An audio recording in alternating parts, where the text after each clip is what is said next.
ગિરિરાજ ગોવર્ધનનું પ્રાકટ્ય શ્રી હરિના હૃદયમાંથી થયું છે. એમનું પ્રાકટ્ય ગોલોકમાં થયેલું. સાક્ષાત પૂર્ણ પુરુષોત્તમ ભગવાન શ્રી કૃષ્ણ, જે ગોલોકના અને અસંખ્ય બ્રહ્માંડના રાજા છે, એમણે પૃથ્વી પર અસુરોનો સંહાર કરવા માટે અવતાર લેવાનું નક્કી કર્યું. તેમણે રાધાજીને કહ્યું, તને હંમેશા મારાથી જુદાઈનો ડર રહે છે ને, તો તું પણ મારી સાથે પૃથ્વી પર અવતાર લે. શ્રી રાધાજીએ કહ્યું, ત્યાં વૃંદાવન નથી, યમુના નદી નથી, ગોવર્ધન પર્વત પણ નથી. હું ત્યાં ખુશ કેવી રીતે રહીશ? આ સાંભળીને રાધાજીને ખુશ કરવા માટે શ્રી કૃષ્ણે પોતે પોતાના ધામની 47 કોષ જગ્યા ગોવર્ધન પર્વત અને યમુના નદી સાથે પૃથ્વી પર મોકલી. શ્રી ગિરિરાજ ગોવર્ધનનો જન્મ ભારતવર્ષની પશ્ચિમમાં આવેલ સાલમલી દ્વીપની મધ્યમાં, જે અત્યારે આફ્રિકામાં છે, ત્યાં દ્રોણાચલ પર્વતની પત્ની દ્વારા થયો હતો. એકવાર હિમાલય અને સુમેરુ પર્વતની આગેવાનીમાં બધા પર્વતો આવ્યા અને તેમણે ગિરિરાજ પર્વતની પરિક્રમા કરી, પૂજા કરી, સ્તુતિ કરી અને તેમને પર્વતોના રાજા જાહેર કર્યા. બધા પર્વતોએ કહ્યું, તમે શ્રી કૃષ્ણના ગોલોકધામમાં રહો છો, જ્યાં દિવ્ય ગાયો રહે છે, વૃંદાવનની ગોદમાં રહો છો, આપ ગોલોકના મુકુટમાં રત્ન છો અને અમારા બધાના રાજા ગિરિરાજ, ગિરિ એટલે કે પર્વત અને રાજ એટલે કે રાજા, ગિરિરાજ છો. અમે આપને વંદન કરીએ છીએ. ત્યારથી શ્રી ગોવર્ધન ગિરિરાજ તરીકે ઓળખાય છે. હવે શ્રી ગિરિરાજજી વ્રજમાં કેવી રીતે આવે છે એ કહાની જાણીએ. એક વખત મહાન મુનિ પુલત્સ્ય તીર્થયાત્રા પર નીકળ્યા હતા. એ શ્યામ રંગના ગોવર્ધન પર્વતને જુએ છે અને દ્રોણાચલ પર્વત, જે ગોવર્ધનના પિતા છે, એમની પાસે જઈને કહે છે, દ્રોણ, તમે બધા પર્વતોના સ્વામી છો, બધા દેવતાઓ તમારો આદર કરે છે, તમારા પર્વત પર ઔષધીય વનસ્પતિઓ ઉગે છે, જે લોકોને જીવન આપે છે.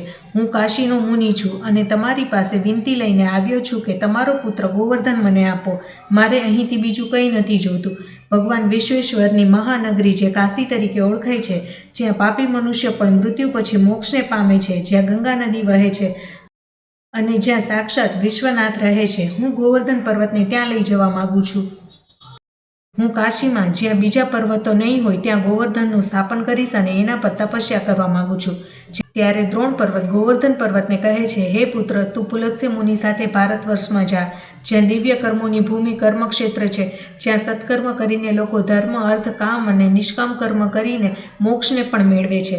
પણ ગોવર્ધન કહે છે કે મારું શરીર 8 યોજન લાંબુ, 5 યોજન પહોળું અને 2 યોજન ઊંચું છે. મને કેવી રીતે ત્યાં લઈ જશો? પુલત્સ્ય મુનિ કહે છે કે હું મારા તપના બળથી તને હથેળી પર ઉચકીને ત્યાં લઈ જઈશ અને ક્યાંય નીચે નહીં મૂકું, જ્યાં સુધી હું કાશી ન પહોંચું. આથી ગોવર્ધન પર્વત સહમત થાય છે, પણ એક શરત રાખે છે. પુલત્સ્ય મુનિ જ્યાં એને નીચે મૂકશે ત્યાં એ કાયમી સ્થાયી થઈ જશે અને ત્યાંથી હલશે નહીં. પુલત્સ્ય મુનિ ગોવર્ધનને નીચે મૂક્યા વગર શાલ્મલી દ્વીપથી કાશી લઈ જવા માટે રાજી થાય છે. પુલત્સ્ય મુનિ ગિરિરાજ પર્વતને પોતાની હથેળી પર લઈને ચાલતા થાય છે. ગોવર્ધન પર્વતને ભૂતકાળના જીવનની યાદી હોય છે. આથી જેવા તેઓ વ્રજમંડલમાં આવે છે, તેને ખ્યાલ આવે છે કે આ જગ્યા પર રાધાકૃષ્ણ લીલા કરવાના છે અને આ વ્રજભૂમિ અને યમુના નદી ગોલોકમાંથી અવતરિત થયા છે. ગોવર્ધનને શ્રી કૃષ્ણ લીલાના સાક્ષી થવાની ઈચ્છા હોય છે. આથી આ વિચાર સાથે એ ગોવર્ધન પર્વત પોતાનું વજન વધારી દે છે, જેથી પુલત્સ્ય મુનિ થાકી જાય છે.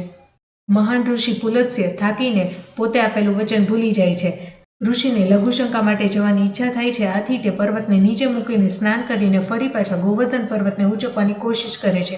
ગોવર્ધન પર્વત શરત મુજબ એક પણ ઇંચ ખસ્યા નહીં. પુલત્સ્ય મુનિ પણ ગિરિરાજની ચાલ જાણી જાય છે અને શ્રાપ આપે છે કે આજથી ગિરિરાજ પર્વત રોજ 1 તલ જેટલા ઘટશે.